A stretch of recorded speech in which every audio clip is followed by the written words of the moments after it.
Hi friends, welcome to cine family 2. ప్రముఖ star మా ఛానల్లో ప్రసారం అవుతున్న ఫ్యామిలీ ఎంటర్టైనర్ సీరియల్ నువ్వు నేను ప్రేమ సీరియల్ ప్రేక్షకులను బాగా ఆకట్టుకుంటూ మంచి సక్సెస్ను అందుకుంటుంది.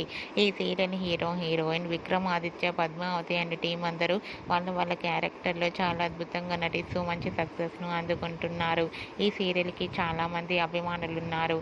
అయితే రీసెంట్గా నువ్వు నేను ప్రేమ సీరియల్ సక్సెస్ఫుల్గా 2 years కంప్లీట్ చేసుకొని ముందుకు దూసుకుపోతుంది. ఈ న్యూస్ తెలుసుకున్న వారంతా కూడా నువ్వు నేను ప్రేమ సీరియల్ టీం అందరికీ కంగ్రాచ్యులేషన్స్ని కామెంట్ రూపంలో తెలియజేస్తున్నారు. ఇలానే ఈ సీరియల్ మరెన్నో ఎపిసోడ్ సక్సెస్ఫుల్గా కంప్లీట్ చేసుకోవాలని కోరుకుంటూ ఈ వీడియో మీకు నచ్చినట్లయితే మీ అభిప్రాయాన్ని మీ కామెంట్ రూపంలో తెలియజేస్తూ లైక్ చేయండి, షేర్ చేయండి. మరిన్ని ఇంట్రెస్టింగ్ అండ్ లేటెస్ట్ అప్డేట్స్ కోసం మా సినీ ఫ్యామిలీ 2 ఛానల్ని సబ్స్క్రైబ్ చేసుకోండి.